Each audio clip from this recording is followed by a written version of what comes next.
All right, welcome back. Just in case you're tuning in, this is My Doctor. My name is Winnie Lubembe. So glad that you have chosen to tune in. So today we're talking about obesity, and of course to help us discuss what obesity is, who is more affected by obesity, and of course, is it preventable? I am joined by nutritionist Kefa. So before we get into the discussion, Kefa, karibu sana. Thank you so much. How are you this morning? How are you feeling? I'm doing good. You're well? Yeah. All right. Thank you very much for making time to Thank you. join us. And like I said, today we're talking about obesity. And of course, from what we've had from the video, most people are more affected. So it's not only like a Kenyan thing, it's globally. Yeah. And we don't really understand why. I mean, why are we obese? And what is the difference between being obese and being overweight and all that? But anyway, before we get into all that, kindly introduce yourself. Okay. My name is Nyanumba Kefa, a nutrition consultant. I work for AAR, and my work actually entails addressing the nutrition component in disease management. Because what is actually affecting many people nowadays is lifestyle diseases. I mean, those conditions are actually increasing. And as a country, we have to start doing something about that. Because we are seeing many people getting conditions like diabetes, hypertension. You know, nowadays we talk about cancer and everybody gets scared. So this is a very important topic for our audience. All right. Yeah. And even before we get into obesity, because you said, I mean, this is one of the, amongst the lifestyle diseases. So let's briefly highlight, what exactly we mean by lifestyle diseases. And does that mean that we starve ourselves, we don't eat, or how much, in terms of nutrition? Now, when you talk about lifestyle diseases, it's important for our audience actually to understand that these are conditions that sometimes we fight ourselves. For example, I've seen a number of people sitting in a 5-star hotel enjoying a course meal, a 5-course meal, and in the process they fight these conditions without knowing. And people also fight these conditions by driving a very nice car. The activity level actually comes down, and that increases the risk of getting lifestyle diseases. So, for us to fight these conditions, therefore, we really need to understand how do we get them, because these are conditions, as I said, that are affecting many people. That's true. All right, so going into obesity, in a more simplified way, what exactly do we mean by obesity? In simple terms, obesity actually means excessive weight gain. And when that happens, of course, our body cannot keep quiet. It usually sends us signals. For example, when somebody starts walking, you feel tired faster. Let's say if you're climbing stairs, you start panting, the body is telling you that you are gaining excessive weight. Some people cannot be able to touch their toes. These are very, very common nowadays. And of course, we've also seen cases whereby, people start getting back pain, you get knee pain. All those are actually some of the signals that are supposed to alert us that we need to work on our weight. So obesity simply means excessive weight gain. Excessive weight gain. All right. And talking about sometimes you feel tired when you're walking, or sometimes when you're climbing stairs, you get to a point where you're panting, you cannot do this anymore. And talking about people who are not able to touch their toes, are you talking about when they're seated or when they're standing, especially touching the toes? Okay, especially when you're actually standing, there are some people who cannot be able to touch their toes. They cannot be able to tie their shoelaces, for example. And that is actually one of the signals that's supposed to alert us that we need to do something when it comes to our weight. We've also seen people who cannot be able to see their belts. So, for example, there are some men who cannot be able to see their belts. And that's one of the ways we need to know that we need to start doing something, that we are gaining excessive weight. So that's very important. All right. And talking about obesity and overweight, are they the same, or what differentiates? Because some people will be like, I've gained so much weight. So does that mean I am obese? And vice versa. So differentiating obesity and overweight. Okay, there's actually a clear difference between obesity and being overweight, because there's something called BMI, so which is an index that assists us to know if someone has the recommended weight range, and that is usually based on the height. Now, for people who are overweight, the BMI is usually between 25 to 30, and for the people who are obese, the BMI is usually above 30, and by that time, of course, there's usually increased risk of getting lifestyle diseases. One of the best examples that I can actually use to differentiate the two is the fact that by the time you're overweight, it simply means that the lifestyle diseases are actually standing on your doors, knocking.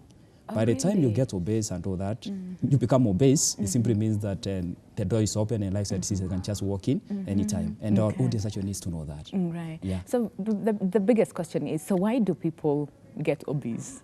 That is a very important question, because we cannot address something that we don't know how it actually comes. Now, One of the challenges we have with many people is the fact that, you know, our lifestyle has become toxic, if I was to use that word. Okay. And our lifestyle simply means our way of life. That in most cases tends to portray our attitude and values. Now, we've adopted what I could call a westernized, you know, lifestyle. And because of this, many people are actually consuming foods that are processed. And you'll be surprised to know that people take food because of two factors, because of taste and convenience. And because of that, you know, people are taking a lot of, you know, sugary foods, the salty foods, foods that have a lot of what you call saturated fats. And because of that, they end up gaining excessive weight. Now, to make it worse, you know, our people don't even exercise. Okay. Yeah, people don't exercise. Our people are actually stressed. People don't get enough rest. And that is why we should not be surprised when people get lifestyle diseases. Sometimes we can be able to see these conditions actually coming from a distance. But the challenge is our people still get surprised when they get what is expected. Unless we understand information from that angle, I mean, we are going to have many people getting some of these conditions. Exactly. So we really need to start working on our lifestyle. And be very careful on what we do in terms of exercising. Make sure we get enough exercise. Now, anyway, before I ask this question, remember we are live, and you can call in live anytime from now to ask whatever question that you have in regards to the topic, that is obesity. The number is 0791 478990. 0791 478990. Call in live, ask any question you have in regards to the topic of discussion today, and that is obesity. Now, Kefa, you know, some time back people were associating obesity with rich people. Like, you know, the rich people, this is their, you know, like the way they say rich people problems. So most people were associating, you know, such conditions with, you know, a certain class, you know, of people. Is that true? Okay, you know, what usually happens is as people get more disposable income, you know, their lifestyle actually changes. That some people feel like they must take certain foods for breakfast because they can afford them. So, for example, I've seen actually a number of people taking, for example, bread, and they're adding almost, you know, 4 or 5 spreadings at the same time. You know, somebody's adding margarine, somebody's adding, you know, peanut butter, somebody's adding jams, etc. You know, just because they can afford.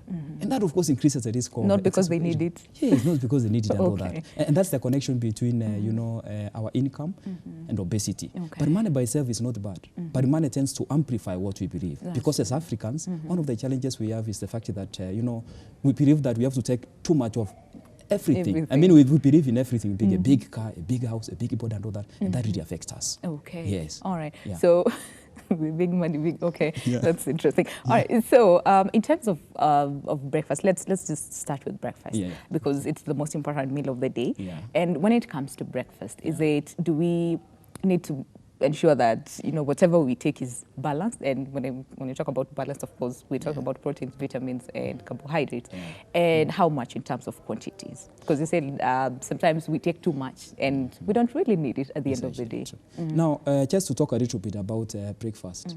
The term breakfast means we are breaking the fasting. So because at night we all fast. Unfortunately, there's some people who don't break the fasting in the morning. I've seen people, for example, don't take breakfast at all, which is actually very bad. Breakfast is the most important meal of the day. Unfortunately, especially for the people who have a slow rate of metabolism, some of them will tell you that, you know, if I try to take something for breakfast, I feel nauseated. And to such people, I cannot blame them. They just need to come for assistance. And for the last 11 years, I've actually practiced. I've seen that one of the challenges our people have is the fact that sometimes we keep on insisting that they have to do this and all that, but you don't understand that knowing what to do and doing it are two separate things. So something else needs to be done so that they can be able to take their breakfast, for example. Now, coming back to your question, now what are we supposed to take for breakfast? And how much in terms of quantity? How much? Now, when you talk about breakfast, variety is actually very, very important. And talking about variety, of course, we want to make sure that our viewers actually take the right foods. But of course, it's important for us to interchange our foods based on the colors. Remember, most of the foods have actually, you know, different colors, meaning the easiest way of increasing our nutrient intake is to interchange foods based on the colors. We don't want a case whereby, you know, people are taking a lot of processed foods and all that in the morning that have a lot of empty calories. So some of the good foods that we can actually take for breakfast include, for example, the traditional, you know, foods like sweet potatoes. They are very good. Arrowroots. they are very good. You know, we can take porridge, we can take tea, so that we can be able to cut down, you know, most of the processed food that many people are taking nowadays. Now, when it comes to the quantities, now, as I said, I've practiced for almost 11 years, actually above 11 years. And one of the challenges I get with the people in the morning is not taking too much food. People don't take enough breakfast to the point that, you know, sometimes I don't even want to, you know, recommend that the people reduce their breakfast. Very because in any case, the song we keep on singing is the fact that, you know, we need to make sure that we take breakfast as a king, lunch like a queen, and dinner like a pauper. As a pauper. All right, Kefa, we have a caller on the line before we continue. Her name is Triza from Nanyuki. Triza, can you hear me? Good morning. Good morning, too. How are you? I'm very fine, my dear. Thank you very much for calling us today. Do you have a question for Kefa? Do you have a question for our nutritionist Kefa on set today? Oh, no. I was just watching, then I was interested by what is my question. Teresa, I've sort of lost you. Okay. Can you repeat what you just said? What have you said? Yes. What have you said? I sort of lost you in the middle. So can you, just tell us what you're saying. Oh. Teresa? Okay. I'm not getting to get on that. There is a certain stage of Okay, Teresa, we seem to have a problem with your line. Kindly call us back and ask your question, but thank you very much for calling in. All right, so Kefa, you were telling us, you know, how important it is, you know, taking breakfast as a king, lunch as a queen, and dinner as a pauper. But you see, for us in Kenya, slightly, not even slightly, it's totally the opposite. Most of us tend to take very little breakfast because, you know, we're on the rush. We want to beat the traffic jam. We want to get to the office on time and all that. And sometimes lunch, well, we don't really take it. And then dinner, that is when we, you know, we take it in full. And that could be a problem. That could potentially lead to obesity. And a serious problem, actually, because, you know, we are working in the course of the day, and our body needs to rest at night. So when we take too much food, of course, we tend to overwork the body. And that, of course, increases the risk of excessive weight gain. Meaning one of the simple changes that we actually need to make is to make sure that we control the amount of food we take, especially towards the end of the day. That is at dinner time. So that is actually very important. Yeah. All right. And of course, we've highlighted one of the things, or two, that causes obesity. Any other thing that causes obesity? And one of the other questions that someone might ask is it, what is it, like, do we cause this on ourselves?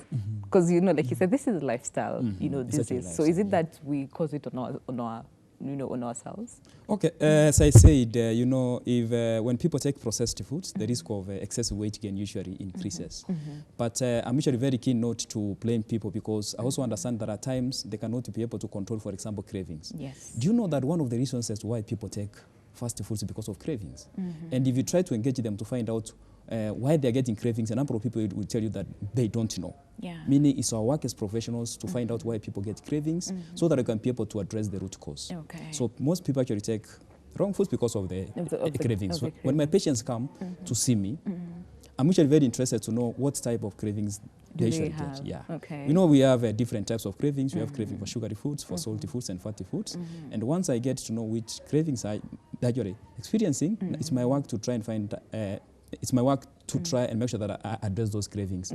I've had a number of people come to see me, and after some time, they tell me that nowadays when I see French fries, for example, I feel very bad. When I see somebody taking, you know, French fries and all that.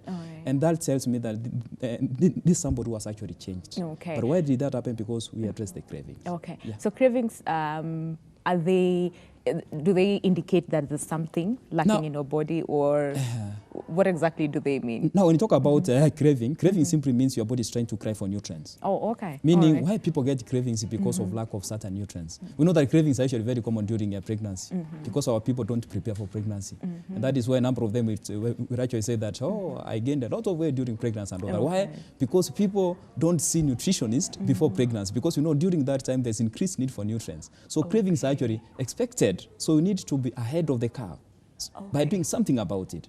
Yeah, because I've seen a number of them actually, you know, purchasing soil from the supermarket because of lack of certain nutrients and all that. In the body, that is a crisis.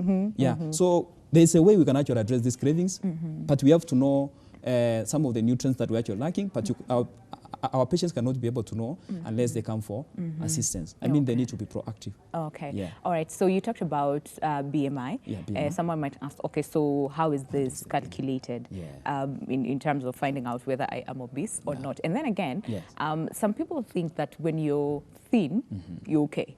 Which is not true. Which is not true. Yeah. All right. So let's start with how BMI is calculated. Now, BMI stands for Body Mass Index. And for us to get your BMI, what we do is we take your weight and divide by your height in meters squared. For an adult, your BMI is supposed to be, 20 to 25 is normal. Okay. 25 to 30 is overweight. Above 30 is obese. So that's how we get the BMI. So, but at times, we don't just want to focus on the BMI. The other parameters that we also use to determine if somebody is obese or not. So we don't just focus on the BMI. BMI is one of the parameters that we use, and that is how we get it. So it's a very important indicator, especially when we're going to many people and all that. But when people come to see us as specialists, we also focus on what you call the body composition analysis. Yes, which is actually more detailed compared to the BMI. To the BMI, yeah, because I was about to ask, is BMI really effective, or there are some of the limitations, to BMI? But before we answer that, Kefa, we have another caller on the line. Good morning. Hello? How are you? I'm fine. All right. Kindly tell us your name and where you're calling us from. Huh? Kindly tell us your name and where you're calling us from. Hello? Hello, I can hear you. Can you hear me? I'm fine. All right. Can you tell us your name and where you're calling us from? Okay, I'm Triza from Nanyuki. Okay. I'm Triza from Nanyuki. Okay, Triza, thank you for calling back. Do you have a question for a nutritionist? Yes, I have a question. All right, go ahead. Triza? I have a question. Yes? Okay, kindly turn down the volume of your TV so that we Okay, can I'm asking, what should I take to reduce my stomach? Okay, you have a problem with your stomach. Yeah. Okay. I want to reduce it. Okay. All right, thank you very much. No, I want to reduce my stomach. Uh-huh. And then I want to also reduce my weight. What should I do? Your what? You want to reduce your? I want to reduce my weight also. Oh, your weight. Okay. Do you mind me asking how much you weigh at the moment? Do you mind me asking how much you weigh? What is your current? I don't know my weight, imagine, but I think I'm about 50 something. Okay. Yeah. All right. Thank you very much, Teresa. Okay. Kefa, you had that. One has a problem with her stomach and then wants to lose weight, and she's 50 something. Not sure of her current weight. Yeah. Now, I know when it comes to the abdominal fat, many people are actually concerned about that.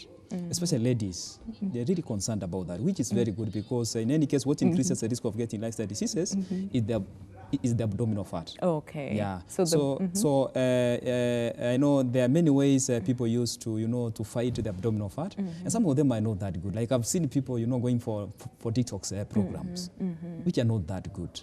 To me, the most important thing is to start asking ourselves the right questions. Okay. Not how can I lose the abdominal fat, but why am I getting the abdominal fat? So that we can be able to work on the root cause. And that, of course, will take us to our lifestyle. For example, if our caller is actually taking saturated foods that have a lot of saturated fats, for example, a lot of mandazis, red meat, fries, etc., then it's expected that, she's going to have a lot of abdominal fat. So she needs to make sure that she cuts down some of those foods. In addition to that, she needs to make sure that she cuts down her sugar intake, because sugar is also converted into fat. And of course, she also needs to start increasing exercise. One of the simple ways of breaking down, the excess fat from the body is to make sure that we increase our exercise. And I said, of course, many people are really not active nowadays. So increasing exercise, cutting down the foods that have a lot of sugar and saturated fats will assist her to make sure that the abdominal fat actually improves. In case that has not given her the results she wants, there's something else we call metabolism. Some people have a very slow rate of metabolism. Some people might not take sugary foods or fatty foods, but they still have a lot of body fat. Body fat, Yes. Metabolism could be the other issue, but that can still be addressed. Okay. Yes. All right. And then before the caller, there was another caller who said, I don't know if he's like it's a she or a he? Yeah. Oh, a she. Yeah, All right. yeah. And she says she's obese and has swollen feet, and she's trying to lose, some of the excess weight, Yeah. but she cannot. So it hasn't been possible at the moment. So what can she do to, lose some of this weight?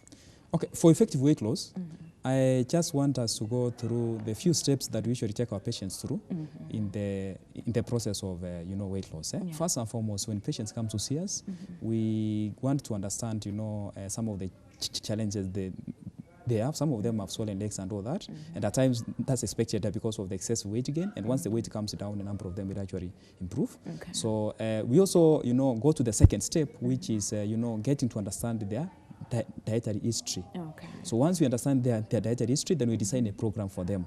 Now that program is supposed to assist them to bring down the fat. As I told you, there's some people, for example, who take a lot of fast foods, processed foods. Such people, of course, would gain weight. There's some people who don't exercise at all. That increases the risk of gaining weight. There's some people who don't seem to take a lot of food. In fact, they take healthy foods, controlled portions. They exercise. I've seen people go to the gym 3-4 times a week. Or some people, they are very active. These are people are working on daily basis. They're jogging and all that, but their weight is still not coming down. Yeah. And in most cases, that happens because of a slow rate of metabolism. Oh, okay. That in that case now, our approach has to change and we start focusing on addressing the metabolism. Okay. And that is why it's not easy for us to say somebody that if you do this and this and those, your weight will come down, unless we investigate and find out, is it the food, is it the lack of exercise, is it the combination of the two, or maybe it's a slow rate of metabolism. Oh, okay. So when it's done that way, it usually works. All right. Yes. So for this caller who had this concern about for the swollen legs feet. and all, yes. I can actually assist by giving us some tips. I remember a few years ago, like 5 years ago, I attended somebody with the same condition. Okay. She was overweight, and for her case, the blood sugar was actually going above the recommended range, and the blood pressure and the legs were actually swollen. Yeah. And the best thing that she cannot actually do, first and foremost, is to make sure that the weight comes down. And she also needs to cut down the foods that have a lot of sodium. Yes, salt. Our salt intake also needs to come down because salt tends to make the body to hold water. Okay, so slow down on foods that have a lot of sodium and then see what happens. Okay, and then we were talking about sometimes when people see that, I am slimmer, like for instance, Teresa. She's 55. Okay, not so sure of her weight, but let's go with 50, 55. Someone might think, well, she's not that big. All right. And we tend to think that people who are, slightly bigger, they are obese. But someone who's not, big in terms of how they appear, this one is okay. So demystifying that myth, what would you have to say? Okay. As I said before, there are 3 ways we use to determine obesity. Okay. I talked about the BMI, but the other ways like the waist circumference. Yes. And waist circumference is actually even more accurate than the BMI. And one of the challenges many people get with the BMI is the fact that the BMI does not give us the body composition. For example, there are people who weigh 70, 80 kgs because they have heavy bones, or some people have muscles, and such people not get lifestyle diseases. And that is why we're also interested with the waist circumference. Now, recommended waist circumference for women is supposed to be 60 to 80 centimeters. So when it's above 80 centimeters, then it means they're becoming overweight. By the time it's above 88, then these are people becoming obese. Okay, and does that have something to do, with age in terms of, let's say if I'm 14 and my waist is above, you said 60?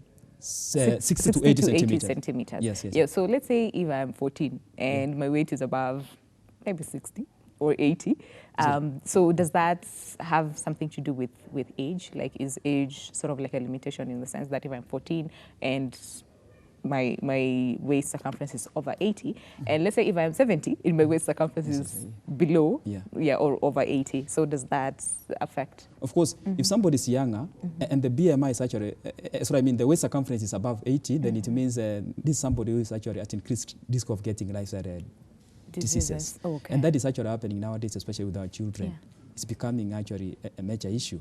So, but of course, what you are saying is, irrespective of the age, we should make sure that, especially for women, our waist circumference is actually between 60 to 80 centimeters. In fact, I have a small tape here that I usually call the waist circumference tape. It's a special tape that we usually use to check the waist circumference. I usually like working with this tape. All right. It's a very good tape, actually. Now, this tape as different colors.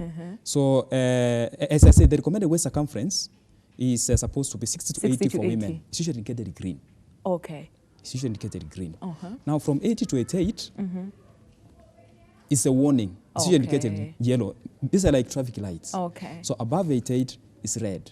Okay. And that so means sometimes we find people with a normal BMI, but the waist circumference is above the recommended range. Okay. Will such people get lifestyle diseases? The answer is yes. Okay. And that is why I said we cannot just use the BMI. The BMI. Yes. Now, talking about men, because this step has two sides. One side is for men and the other side is for women. Okay. Now, recommended waist circumference for men is supposed to be 69 to 94 centimeters. Okay. So you can see the ranges for men actually changes because men tend to have more muscles. Yeah. Now, above 94 centimeters means they need to do something. Okay. So we check the BMI, we check the waist circumference, we also check the body fat. Okay. Yeah. Right. By the time somebody has too much body fat, at times the waist circumference is above 150. Actually, I've attended people and their waist circumference, some of them, their waist circumference is actually above 150 centimeters. Okay. It's becoming a major issue nowadays, actually. Yeah. All right. So we check the waist circumference, the BMI, and the body fat. And the body fat. Yes, body fat is also very important. Okay. Yeah. Kefa, I think we need to go for a break right now, but of course, when we come back, I would want you to emphasize, especially on the body fat. Yeah. And remember, we are live, so that means you can call in with any question that you have in regards to the topic. Remember, the number is 0791 478990. We'll be right back after the short break. Stay with us.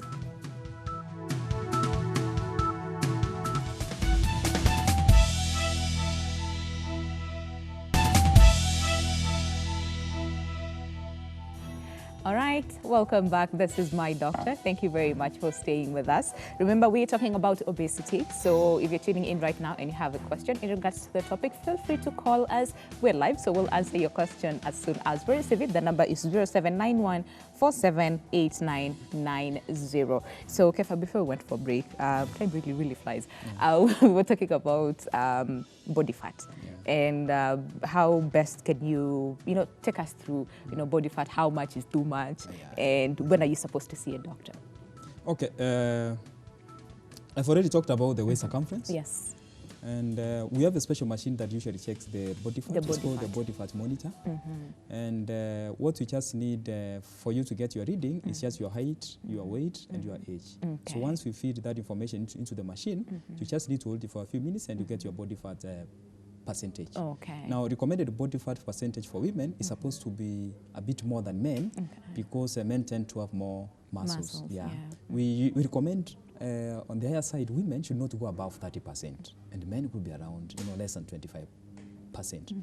Unfortunately, I attend many patients who have, for example, the body fat of above 40, at times even goes to 50%. And such people are at increased risk of getting conditions like cholesterol, that are some of the major causes of, a condition like heart attack and stroke. So we really need to make sure that we work on our body fat. But it's also important for me to mention that, I've seen a number of people who have a low BMI. Some people are underweight, but they have too much body fat. Some people have normal BMI, their weight is okay, but the body fat is above the recommended range. So we really cannot just focus on the BMI. We also need to make sure that we understand the body composition. That's very important. If at all, we have to fight lifestyle diseases. All right. Yeah. So it's not only about BMI. Those machines, when you walk around in town and you see them, they call you, comes, measure your weight, height, and something. I've forgotten that one thing. And something I'd like to add, especially for the people who want to gain weight. Some of them start taking unhealthy foods. They go for the, fatty foods and all that as a way of, adding too much weight. And in most cases, such people end up getting lifestyle diseases without knowing. Because, they think that for you to gain weight, you have to eat unhealthy foods and all that, increase the foods that have a lot of saturated fats. That increases the risk of lifestyle diseases. They might not even gain the weight, but the risk of getting lifestyle diseases usually increases. Okay. Yeah. So when exactly are you supposed to see a doctor? In terms of, when you're at that point where you're almost obese. So at what point are you supposed to see a doctor? Okay. The two most important things that I usually advise my patients to do is to make sure that, number one, they put the first things first. I mean, their health status is number one. I know one of the challenges many people have is lack of time and all that. And number two, they need to make sure that they're proactive, meaning we really don't have to wait until we're sick for us to see a doctor or to see a nutritionist for assistance. By the time your BMI is approaching 24.5, 24.9, 0.8, you don't have to wait until your BMI is 26, 27, 28, above 30 for you to seek assistance. So we really need to be proactive proactive means, to be proactive means we take a step before the danger comes. Then at that point, you, in case you have any condition, of course, it will be easier in terms of the management. Okay. Yeah. All right. Don't wait until it's too late. Yeah, yeah. Okay. And then another important aspect is lack of sleep. How does that cause obesity? And then we also have some other, medical conditions that can also cause obesity. So can we talk about those too? Now, when you talk about lifestyle change, which is a process and not an event, one of the factors we consider, of course, is rest. And we cannot talk about rest without talking about sleep. So sleep is actually very, very important. And the challenge many people get with sleep is the fact that for us, many people tend to focus more on the quantity of sleep as opposed to the quality of the sleep. We need to consider the two, the quality and the quantity, meaning I can get, the 6 to 8 hours of sleep at night, but if I don't get good quality sleep, of course, I'm still going to be affected. Now, what's the connection between sleep and obesity? There's a very strong connection between the two. And when patients come to see me, in the process of taking their dietary history, I also want to understand their sleep patterns. And a number of them will tell you that at night, they are not able to get good sleep.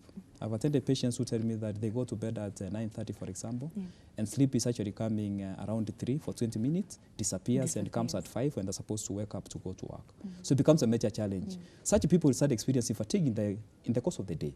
The activity level is going to come down, and that, of course, increases the risk of excessive weight gain, the risk of obesity. Now, sleep as a way it influences our metabolism.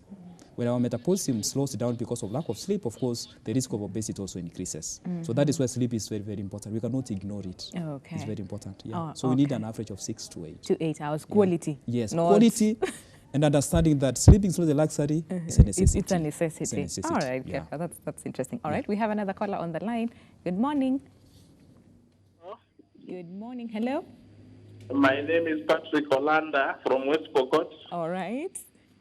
Yeah, I have a question. Okay. Congratulations, Panza, for the program. Thank you very much. Yeah, I just wanted to ask, sir, my weight is growing bigger and bigger. Okay. And I've been told by several doctors to not to eat a lot of starch. May that be the cause of overweight? You've been told by doctors not to lose a lot of? Carbohydrates. Not to use a lot of, like to take a lot of carbohydrates? Yeah. Okay. Yeah. All right. Thank you very much for your question. Really appreciate it. Thank you. Amir Nektari, we appreciate his work. Okay. Thank you very much. And Ebru TV also, you are doing some good job. Thank you very much. We really appreciate your support. Thank you very much. Bye. All right, Dakshari, on the same. I've been told to not to take a lot of carbohydrates. Could that be the case? Because the weight is, growing constantly. Yeah. Now, we have 3 classes of foods. We have the vegetables, we have the proteins, and the starches. Now, we know that, many people gain weight, especially when they take a lot of starches. But the most important thing that I want our viewers to understand when it comes to starch is the fact that there are 2 main issues that needs to be addressed. Okay. And I really don't address, I don't advise my patients to avoid starch, but I address those 2 issues. Okay. So the first one is we are not supposed to take refined starches. Many people take refined starches. When you take refined starches, for example, if you're taking white bread instead of brown bread, then the risk of excessive weight gain usually increases. Oh, okay. Yeah. So we need to make sure that we change the types of starches we take from refined starches to complex starches. Instead of white bread, take brown bread. Sweet potatoes, arrowroots, those ones are good starches. Number 2, that's, the other thing that needs to be addressed when it comes to starches is the quantities. Starch is not bad. Okay. The issue is what amount are you taking? Yeah. Okay. And that is why we advise, people to make sure that they cut down their starch intake. So, but people like shortcuts. When you tell people reduce, they avoid. Okay. But those 2 terms are different. Okay. When you avoid, of course, with the time, you start getting more craving for the starches. And that is where some people don't seem to manage to control their weight. Why? Because as you get the cravings, of course, at times you find yourself going for more and more of the starches. So we want to make sure that we control the amount we're taking and the type of the starches that we take, especially towards the end of the day. Okay. Yeah. All right. So let's talk about some of the health complications that are linked to obesity. There are actually many. And of course, some of the examples include diabetes type 2, which is the condition I call the disease of starvation in the midst of plenty. Okay. The other name for diabetes is a disease of starvation in the middle of plenty. Plenty. Meaning your cells are starving when there is too much glucose in the blood because of lack of insulin that actually serves as a key to open the cells for the glucose to move from the blood into the cells. Now, that's one of the dangers of excessive weight gain. Number two, we have conditions like hypertension. Hypertension is also very, very common nowadays. Yeah, and hypertension, of course, increases the risk of other conditions like heart attack, stroke, etc. Okay. We have other conditions like high cholesterol levels, hyperlipidemia. It's becoming very common nowadays. Now, it's important that people go for regular checkups. There's a test we call lipid profile that is supposed to assist people to know if their cholesterol levels are within the recommended range. And that test, of course, checks like 4 types of cholesterol. There's something called the total cholesterol, the bad cholesterol, good cholesterol, and the triglycerides. Okay. So we have other conditions that people might experience, especially the ones who are obese, including arthritis. It's also becoming very common nowadays. Yeah, the osteoarthritis. It's also becoming very common nowadays. And of course, we also have so many other conditions like the conditions we call autoimmune diseases. They're also increasing nowadays. And all that happens because of the lifestyle. And many people who are obese, of course, are at risk of getting some of these conditions. But how do we, what do we do about that? The answer is lifestyle change. We need to be proactive. Okay. We need to take a step before the danger comes. Okay. Yeah. And then can you take us through the diagnosis for obesity? The diagnosis for obesity. Okay, there are the 3 ways that I actually talked about. The BMI, the waist circumference, and the body fat. So meaning, if the BMI is within between 20 to 25, then the weight is okay. But you also need to check the waist circumference. Yes. We said for women 60 to 80. If your waist circumference between 60 to 80, then you're okay. After checking the waist circumference, they also need to check the body fat. The body fat. If those parameters are within the recommended range, then it means that the door is actually closed and the enemy may not come in. Okay. If those conditions are above the recommended range, we should not be surprised when we get lifestyle diseases. You know, what amazes me is sometimes is the fact that people get surprised when what is expected happens. So it's either those parameters within the recommended range and we're not getting these conditions, or they're above the recommended range, then we should be surprised when we don't get these conditions. Okay. Then when we actually approach lifestyle diseases from that angle, we'll be able to be proactive. Okay. Yes. All right. So would you advise someone to take the 3 tests at the same time, or maybe take one today, the other one tomorrow, and then the other one the next day? It's important for people to check all those check those parameters at the same time. In fact, we do that when people come to see us.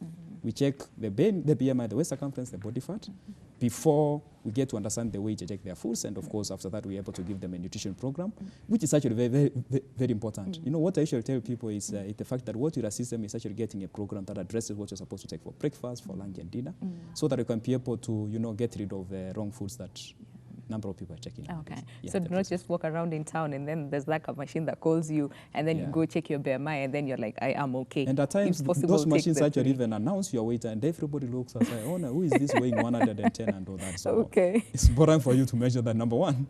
That is in the confidential way. And of course, make sure that you check all the parameters. The parameters at the same time so that you're sure. Okay. Yes. Okay. All right. And then in Kenya, you'd find that so many women are actually obese as compared to the men. So why is that the case, and what can we do so that we reduce the numbers and ensure that we do not have cases of obesity in women, more in women than in men, and then also in children? In children, yeah. So talking about obesity, it's important for us to understand that women tend to gain, weight faster than men. Because men tend to have muscles. Meaning, if a man and a woman eat the same amount of food, a woman would actually tend to gain more than a man. It's because of the muscles. Now, one of the functions of muscles is to increase our energy expenditure. So that is why women actually are at a higher risk of getting obesity compared to men. But unfortunately, from statistics, all over the world, men die faster than the women. Do you know why? Because women take a step faster when lifestyle diseases come compared to men. Number two, women tend to be very good when it comes to stress management compared to men. Those two factors are actually the ones that are affecting men. Unfortunately. Yeah. Okay. Yeah. All right, and in children, because I mean, walking around, you'd find that so many children are overweight. Let me just say overweight. We don't know whether they're obese or not, because like we started the show, we said there's a difference between being overweight and being obese. Yeah. So in terms of children, you know, most of them, they're overweight. And then there's one thing that you also mentioned some time back, which was very, very important, is you'd find that so many people that would say, yes, I am bigger because this runs in the family. You know, all of us, from my mom to my dad to my sisters and my brothers, we're all big. So it's okay. I mean, this is normal for us. Is that an aspect, or is that linked to also dietary, you know, in terms of dietary intake and all that? Okay, let me answer that before I talk about children, because I'm usually very passionate when it comes to talking about children. Now, we know that 10%, for example, 10% of the obesity cases are actually caused by the genes. But at times, because we share our eating habits. So, for example, if you're in a family of 5, all of us are taking fast foods on daily basis, we're expected to, you know, gain weight, all of us. So it does not mean that if your sister is overweight and your brother is overweight, then that is actually in the family. At times, because we share our eating habits. I mean, our eating habits are actually infectious. And then a number of studies are actually showing that, you know, when people eat the same foods and all that, there's increased risk of getting the same conditions. So as much as we are talking about genes, it's important for us to consider that factor. Okay. That when we share our eating habits, the risk of getting lifestyle diseases and, of course, conditions like obesity increases. Okay. Now, let me come to children. Now, obesity is also becoming a major issue among children, which is actually very bad, because in the future we see many people getting conditions like, you know, cancer. As I said, you talk about cancer and really people get scared. That's actually. true. Right now, as we are talking, there's somebody preparing to go to India, you know, for chemotherapy, ETs and all that. You know, in the future we see many conditions like diabetes, hypertension increasing. Why? Because if you wanted to know how a country is doing, just look at the health status of the children. Of the children. But I cannot blame children. I blame parents. Why? Because we live at a time when our children cannot even recognize a sweet potato. You go to most people, I mean, you go to the breakfast table, most people and all that. You cannot even see some of the traditional foods and all that. Meaning, in the future, there's a crisis coming, and I can actually see it coming, whereby, you know, many people are going to get lifestyle diseases, not because they want to take the wrong foods, but because their parents did not teach them the importance of some of these foods, and they cannot even recognize them. That is what I can actually say about children. Meaning, for us to reduce the obesity cases among children, it must start by educating parents. Okay. Yeah. And so do we have a number of, like, for instance, like you said, the waist circumference for women is like, you know, between 60 and 80. So when it comes to BMI, do we have like a specific number that for children, that if you're over this number, then you are obese? Now, for children, we don't use the BMI. Okay.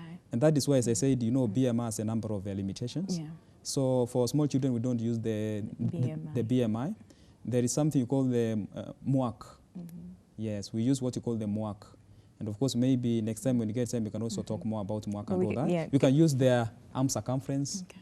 At times, you know, the other parameters that you can also use. But for the children, we don't use the waist circumference. I mean, the waist circumference BMI. and the BMI, we use the MUAC. Okay. Yes, Oh, which so checks their arm circumference. Okay, so it's yes, basically the arm circumference alone? Yes. You can take us through just a little bit. Sorry? Yes, just take us through the MUAC, like you said. Yeah. MUAC. Because someone probably is watching us right now and thinking, Exactly. yeah, I want to, you know, go get my child checked. Yeah. So where do I go and what do I use? Okay. We have a small tape that we call the MUAC tape. And what usually happens is when you use that MUAC tape, it is actually indicated the recommended ranges.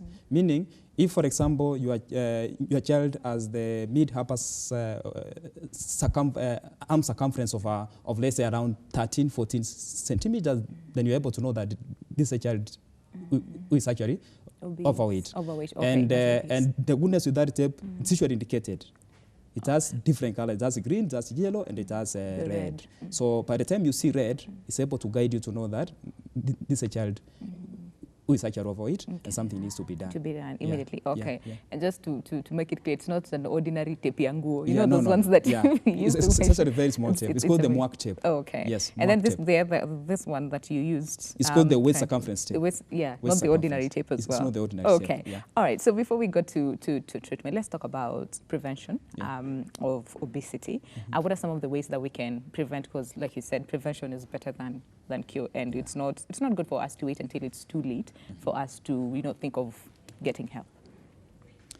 For us to be able to prevent obesity, it must start with what you call a change in terms of our attitude. Okay. There's a very small difference between people.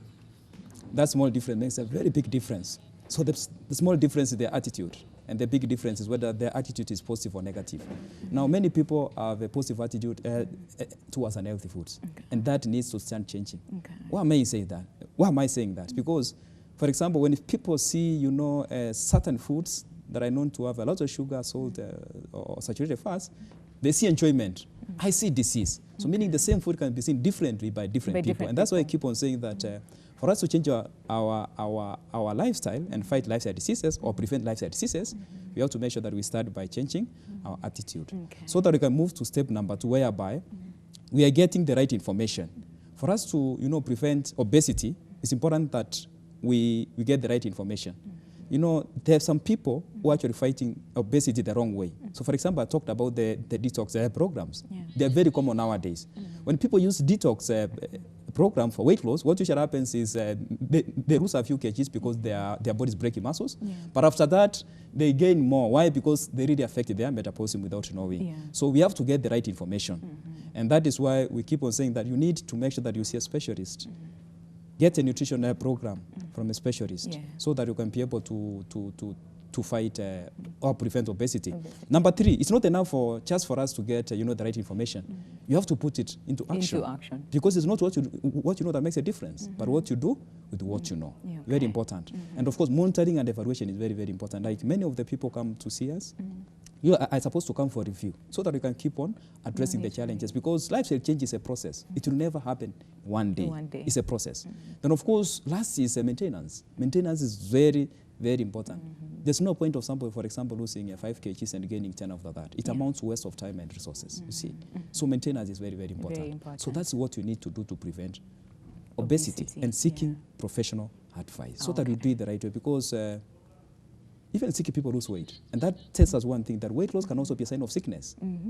One of the ways you can get to know that somebody has diabetes is weight loss. People have diabetes lose a lot of weight and all that. So how to do it is very, very important. Very important. Yes. Okay, Kepa. So we were actually running out of time. So very, very briefly, in like 30 seconds, because someone is asking if surgery is also an option when it comes to treating obesity, and then take us through, like in 30 seconds, what other ways that we can treat obesity, addressing first the surgery. Is it an option, and are there risks associated with the same?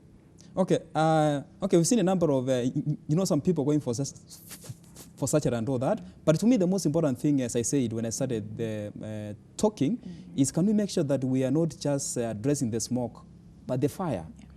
I've seen, people going for surgery and all that, but their lifestyle is this the same? The same. So they end up regaining the same way. It's not something that I can actually recommend to people.